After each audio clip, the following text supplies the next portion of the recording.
Hello students. तो science का अपना जो चला रहे थे केमिकल रिएक्शन वाला पार्ट चला रहे थे और एक पार्ट उसका कंप्लीट हो चुका है जिसमें मैं केमिकल रिएक्शन के बारे में बता चुका हूँ, बैलेंसिंग सिखा चुका हूँ सभी बच्चों को और तो कुछ मैंने क्वेश्चंस भी सिखाए थे। आई होप कि सभी ने कर लिए हो, अगर नहीं किए तो एक बारी भाई उसको मैंने डिस्क्रिप्शन में लिंक डाला हुआ है, जो पहला पार्ट था अपना उसको जरूर देखें भाई, ठीक है, उसको करें रिवाइज। अब अपना सेकंड पार्ट में चलेगा अपना types of reaction. Types of reaction कितने तरीके की होती है, ये लगभग चैप्टर बहुत ही ज़्यादा छोटा है, 3 से 4 नंबर अपने को बोर्ड में देके जाएगा ये, ठीक है। लगभग 3 अगले एक क्लास और लगनी है इसकी और ये चैप्टर जो है कंप्लीट हो जाएगा, ठीक है। चलिए टाइप्स ऑफ रिएक्शन की बात कर रहे हैं। टाइप्स ऑफ रिएक्शन जो है कितने तरीके की जो हमारे पास रिएक्शन जो है होती हैं। पहला हमारे पास सबसे पहली रिएक्शन जो आती है वो आती है कॉम्बिनेशन रिएक्शन। Combination reaction. और भाई मुझे ऐसा लग रहा है कि काफ़ी कम बच्चों तक जो है वीडियो पहुंच पा रही है, ज़्यादा से ज़्यादा भाई शेयर कर दो इस वीडियो को, ठीक है, ताकि सभी बच्चे जो हैं देख लें, सभी बच्चे क्लास में ज्वाइन हो जाएं, ठीक। मैथ वाली में भी कम बच्चे आ रहे हैं और साइंस वाली में भी हैं, तो ज़्यादा से ज़्यादा जुड़िए भाई। कॉम्बिनेशन रिएक्शन का क्या सीन है देख लेते हैं एक बारी। आई थिंक सभी को केमिकल रिएक्शन तो समझ में आई गई होगी, बैलेंसिंग भी मैंने वहाँ सिखाई थी। अगर कोई डाउट हो तो मुझे कमेंट सेशन में बता देना भाई, मैं उसको एक बार रिपीट कर दूंगा। तो कॉम्बिनेशन रिएक्शन हमारे पास क्या है, देखिए ये जानते थे, ये इधर रिएक्टेंट होते थे, इधर की साइड रिएक्टेंट होते थे, इधर की साइड प्रोडक्ट, मतलब राइट हैंड साइड पे अपने प्रोडक्ट होते थे, लेफ्ट हैंड साइड पे अपने रिएक्टेंट होते थे। तो इस रिएक्शन में हमारे पास क्या कहलाता है, सच a reaction, such a reaction. अच्छा थोड़ा सा बड़ा लिख लेता हूँ भाई, ये बच्चे फिर बोलते हैं कि sir such a reaction in which a single product is formed, single product is formed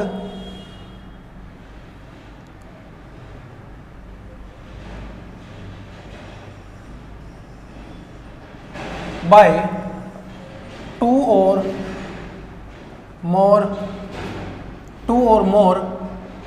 reactant, two or more reactant known as combination reaction, known as combination reaction, ठीक है। ऐसे such a reaction in which single product is form, जिसमें एक ही product की जो है formation हमारे पास होती है बाय 2 और more reactant is known as combination reaction, जिसमें हम 2 या 2 से ज़्यादा रिएक्टेंट को क्या करते हैं, जोड़ देते हैं, ठीक है।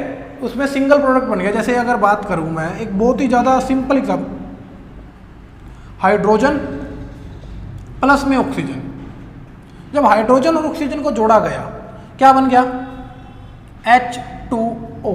बाद में बैलेंसिंग की बात रहेगी, वो एक नॉर्मली बात है कि O2 है, यहाँ पर करना पड़ेगा 2 ताकि ऑक्सीजन 2 हो जाए, हाइड्रोजन 4 हो गए तो यहाँ पे कर देंगे, ठीक है। ये तरीका देखिए, यहाँ पर क्या हुआ, सिंगल प्रोडक्ट इज फॉर्म्ड, ये एक सिंगल प्रोडक्ट बना, सिंगल प्रोडक्ट बना बाय 2 और मोर रिएक्टेंट, 2 और मोर रिएक्टेंट मतलब 2 रिएक्टेंट तो होएंगे यहाँ पर, साथ में जहाँ ऐसा पॉसिबल है कि 3 हो जाए या 4 हो जाए, ये 3-4 रिएक्टेंट को जोड़ के क्या कर दिया, एक हमारे पास सिंगल प्रोडक्ट बन गया।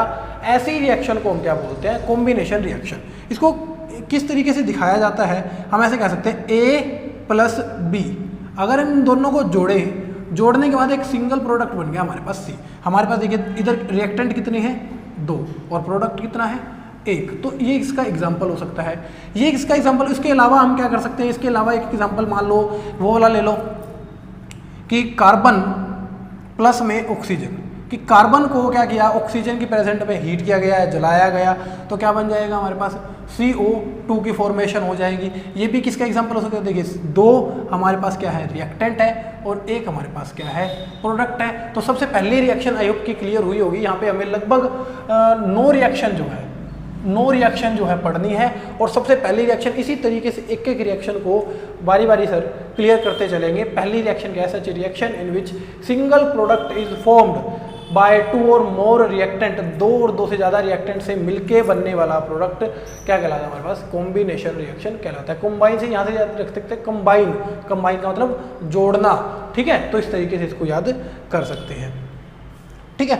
अब उसके अलावा यहाँ पर क्या हमारे पास पार्ट आता है, ठीक है, यहाँ ये एग्जांपल ले सकते हैं, फॉर्मेशन ऑफ वाटर ले सकते हैं, या कार्बन डाइऑक्साइड किस तरीके से निकल रही है हमारे पास, ये एग्जांपल इसका ले सकते हैं।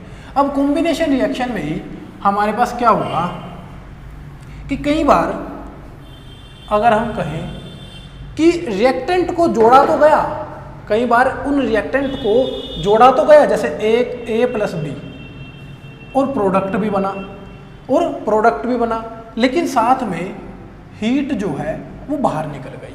हीट कह सकते हैं या एनर्जी कह सकते हैं, ठीक है। यहाँ डाउट था एक बच्चे का कि सर ये हीट क्या होती है? भाई हीट ऊष्मा मतलब एक एनर्जी हमारे अंदर पैदा हो जाना, ठीक है। जैसे कि अगर बात करें हम, अब कार्बन को जलाइए, कार्बन को ऑक्सीजन के प्रेजेंट में जलाइए, कार्बन को ऑक्सीजन के प्रेजेंट में जलाने के बाद जैसे कोयला हो गया, ठीक है, ऑक्सीजन के प्रेजेंट में जलेगा, CO2 रिलीज करेगा, लेकिन साथ में वहाँ पे देखेंगे हीट, ऊष्मा, थोड़ी गर्मी जो है उत्पन्न हो जाएगी, वही चीज़ है हीट, ठीक है। और एनर्जी मतलब ऊर्जा पैदा हो जाना, ये ऊर्जा ही तो है सारी जो हीट पैदा होगी, हीट कह सकते हैं या एनर्जी कह सकते हैं, जैसे मर्जी आप उसको बोल सकते हैं।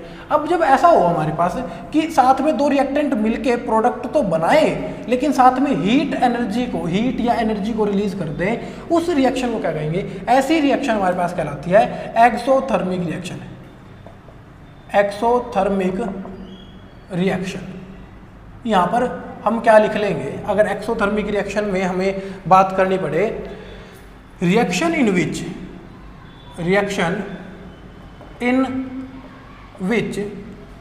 हीट इज रिलीज का मतलब निकलना, heat is release with the formation of product। जैसे ही प्रोडक्ट बनेगा, प्रोडक्ट की फॉर्मेशन के साथ साथ हीट का निकलना, ठीक है, हमारे पास क्या कहलाता है? प्रोडक्ट इज नोन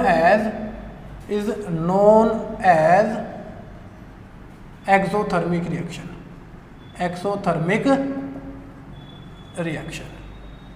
ठीक है। अब तो काफ़ी बड़ा लिख रहा हूँ, बच्चों का डाउट है कि सर छोटा लिखते हैं तो समझ नहीं आता, लेकिन भाई इससे और ज़्यादा बड़ा जो है मेरे पे नहीं लिखा जाएगा, इतना बड़ा जो है, और मैं साथ साथ बोल भी रहा हूँ भाई, कोई डाउट हो तो यहाँ पर करते रहो। देखो, reaction in which heat is release with the formation of product, जैसे ही प्रोडक्ट बनेगा और साथ में हीट निकलेगी, ऐसी रिएक्शन को क्या बोलेंगे हम?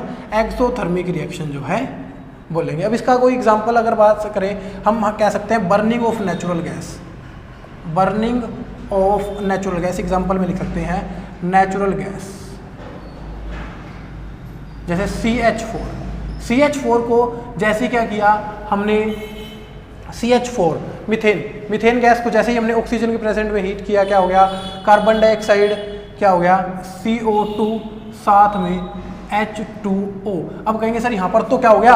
2 प्रोडक्ट बन गए। नहीं भाई, 2 प्रोडक्ट नहीं बने, ये जो H2O आएगा हमारे पास, ये कैसी फॉर्म में आएगा? ये गैसियस फॉर्म में आएगा। मैंने लिख दिया G। देखिए, एग्जाम में अगर आप देख भी रहे होंगे, NCERT में जो है आपको 4 वर्ड देखने को मिलते होंगे। L लिखा होगा, कहीं L लिखा हो, यहाँ पर मान लीजिए यहाँ पर G लिखा होगा, या S लिखा होगा। S का मतलब वहाँ पर सॉलिड है, G का मतलब गैस है, L का मतलब क्या है? लिक्विड है, और एक लिखा होगा AQ मतलब एक्वस, ठीक है। तो 4 फॉर्म हमारे पास इस तरीके से उसमें जो है आएंगे, ठीक है। चलिए इसको क्या कर लेंगे, स्पीड से नोट कर लेंगे। इसके बाद एक इंपॉर्टेंट क्वेश्चन निकलता है यहाँ से,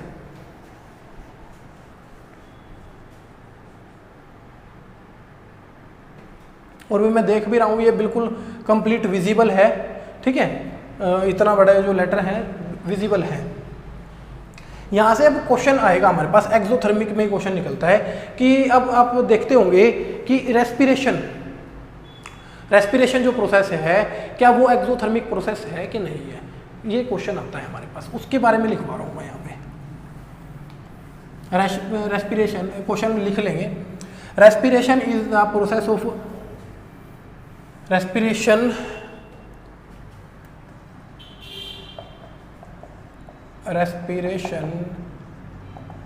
is the is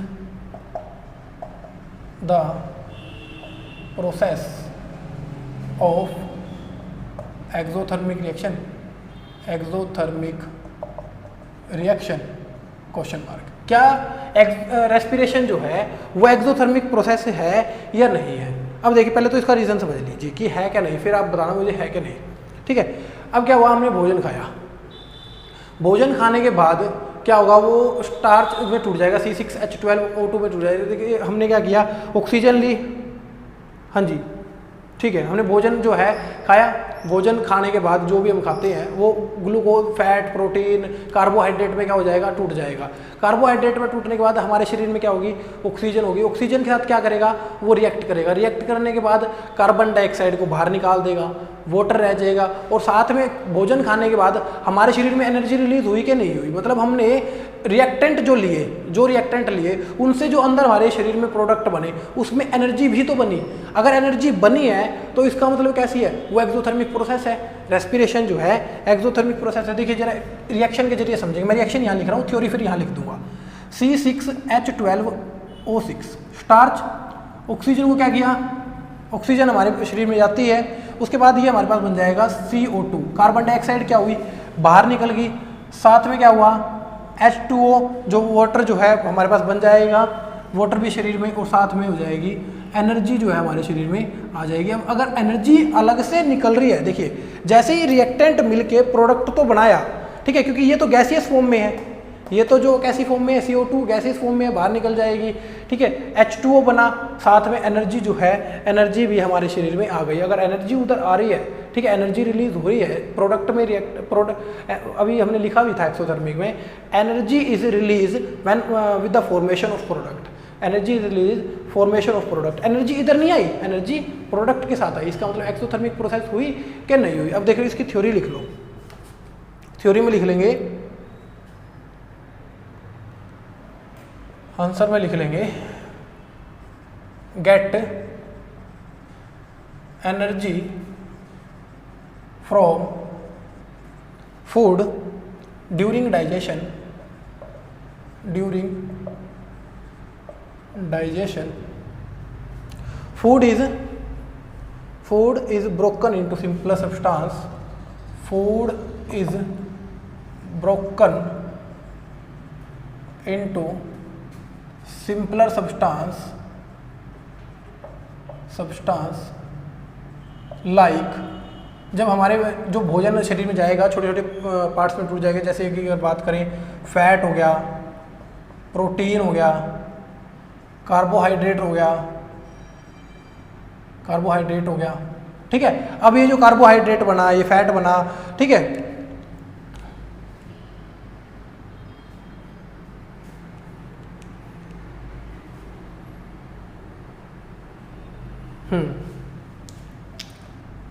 these carbohydrate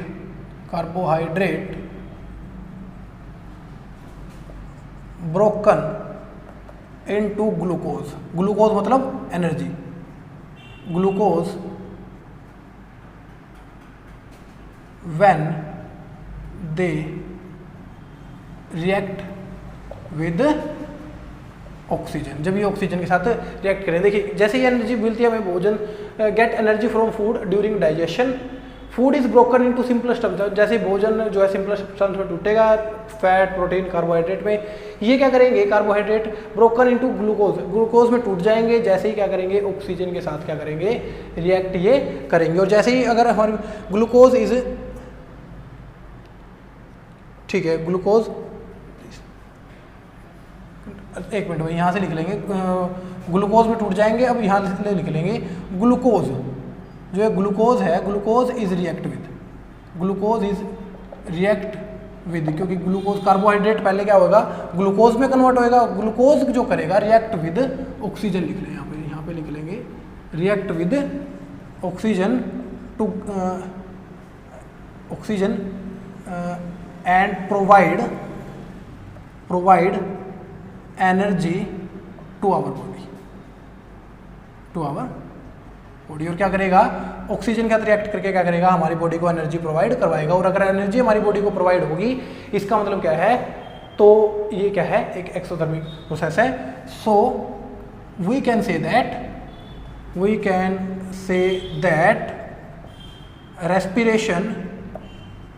respiration is the process of exothermic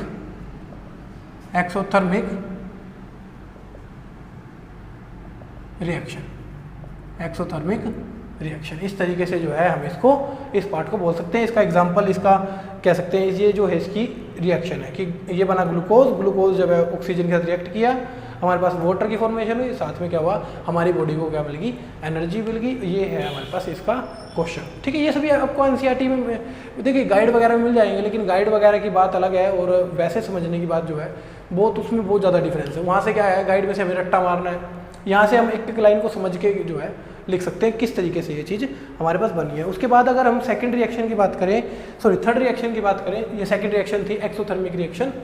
third reaction की अगर बात करें, थर्ड रिएक्शन हमारे पास आ जाएगी, थर्ड रिएक्शन जो है आ जाएगी डीकम्पोजिशन रिएक्शन।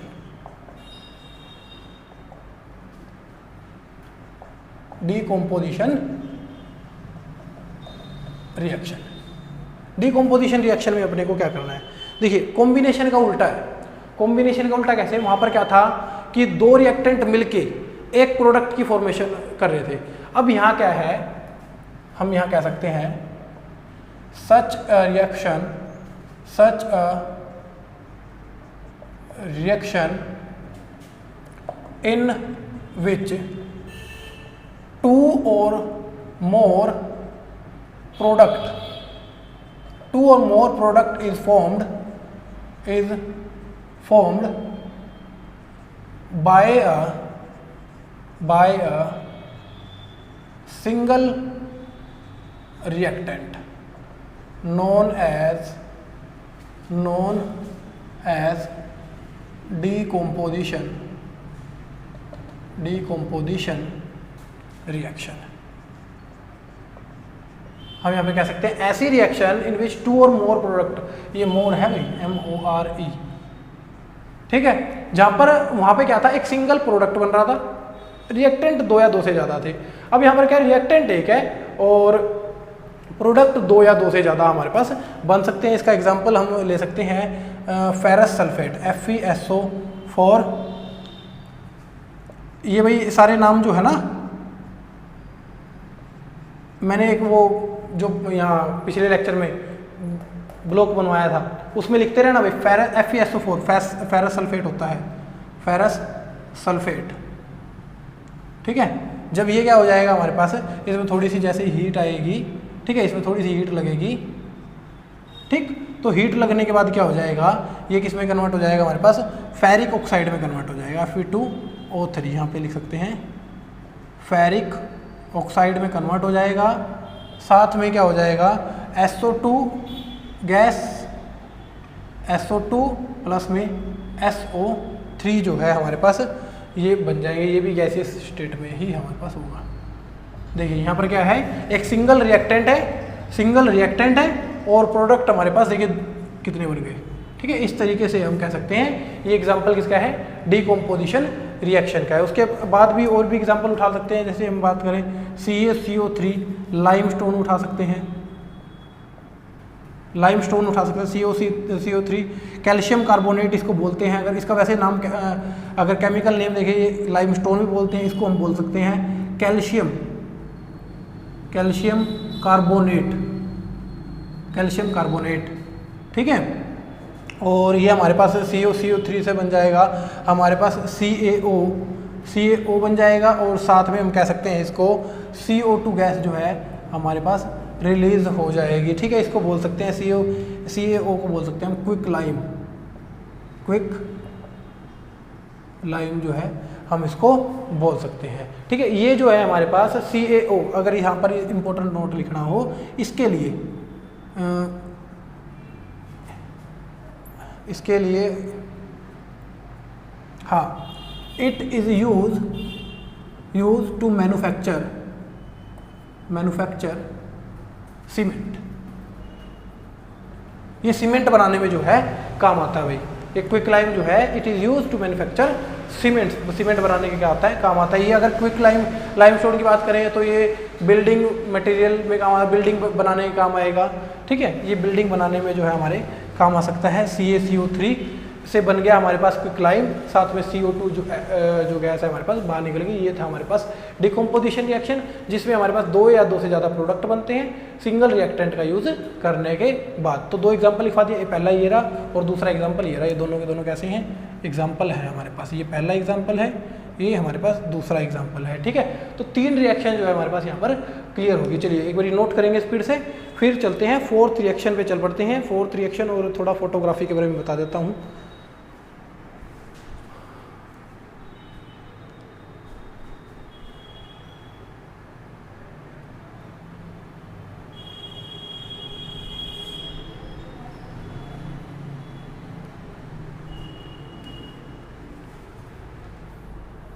चलिए एक छोटी सी बात और बता रहा हूँ, बाकी जो है इसको नेक्स्ट लेक्चर में देखेंगे।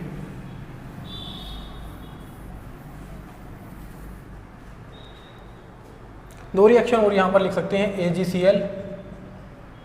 इसको अगर थोड़ा सा धूप में रख देते हैं, इसको सनलाइट में क्या हो जाता है, ये हमारे पास सिल्वर अलग बच जाता है और क्लोरीन गैस जो है बाहर निकल जाती है। तो अगर यहाँ पर Cl2 है तो हमें करना पड़ेगा यहाँ पर 2AgCl और यहाँ पर भी क्या करना पड़ेगा 2Ag। और इसी तरीके से हमारे पास ये है सिल्वर ब्रोमाइड, ये है सिल्वर क्लोराइड, इसको लिख सकते हैं सिल्वर क्लोराइड, इसको लिख सकते हैं सिल्वर ब्रोमाइड। इसको भी जैसे सनलाइट की प्रेजेंस में रखेंगे, ये बन जाएगा Ag। और ब्रोमीन जो है बाहर हमारे पास, ब्रोमीन एक लिक्विड स्टेट में होता है, ठीक है, Br2। ये लिक्विड स्टेट में हमारे पास नॉन मेटल रहता है। मैंने पीछे बार बताया भी था, इकलौता ब्रोमीन ही ऐसा है जो नॉन मेटल लिक्विड स्टेट में होता है, बाकी सभी गैसियस और उसमें होते हैं। तो यहाँ पर 2 लिख सकते हैं और यहाँ पर लिख सकते हैं 2, तो सारा बैलेंस हो जाएगा। अब इन अगर रिएक्शन की बात करें, they are used in white and black photography. Black और वाइट फोटोग्राफी के लिए क्या करते हैं, इन 2 रिएक्शंस का यूज़ हम करते हैं, ठीक है। थोड़ा सा पार्ट है, छोटा सा, वही हमें समझना है। जैसे रिएक्शंस हो गई या ये सिल्वर ब्रोमाइड की, भाई पूछा जाए ब्लैक वाइट फोटोग्राफी के लिए किसका यूज़ किया जाता है, तो ये डिकम्पोजिशन रिएक्शन का यूज़ किया जाता है। डिकम्पोजिशन रिएक्शन में हम एग्जाम्पल देते हैं कि सिल्वर क्लोराइड का है, सिल्वर ब्रोमाइड का है, तो ये 2 एग्जाम्पल हम उठा सकते हैं। इसके बाद में हमारे पास 4th जो रिएक्शन आएगी, 4th रिएक्शन कल पढ़ेंगे, एंडोथर्मिक रिएक्शन।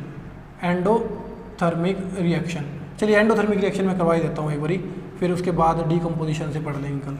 एंडोथर्मिक रिएक्शन में हमारे पास क्या है, देखिए एक्सोथर्मिक का अपोजिट। जिस तरीके से कॉम्बिनेशन डिकम्पोजिशन कॉम्बिनेशन का उल्टा है, उसी तरीके से यहाँ पर जो हमारे पास एंडोथर्मिक रिएक्शन भी किसका उल्टा है, एक्सोथर्मिक का अपोजिट है। एंड एक्सोथर्मिक में क्या था, हीट वहाँ पर रिलीज हो रही थी। एंडोथर्मिक में क्या है कि वहाँ पर प्रोडक्ट के साथ हीट आ रही थी, यहाँ पर क्या आएगी, रिएक्टेंट के साथ हीट आएगी। मतलब अगर हम एक्सोथर्मिक की बात करें, reaction in which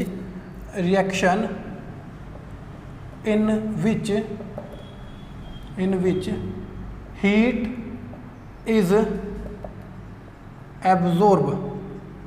is absorb are known as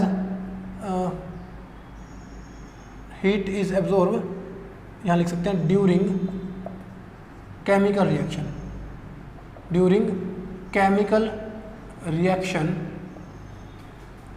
is known as exothermic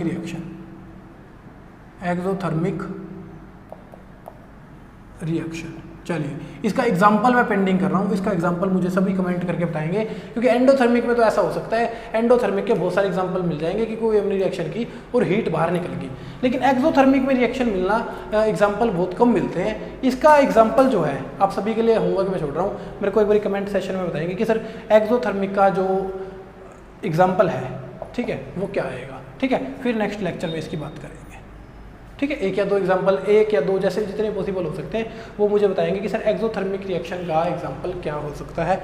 बाकी जो है अपना नेक्स्ट पार्ट में करेंगे, ठीक है। चलिए आज के लिए इतना ही करते हैं।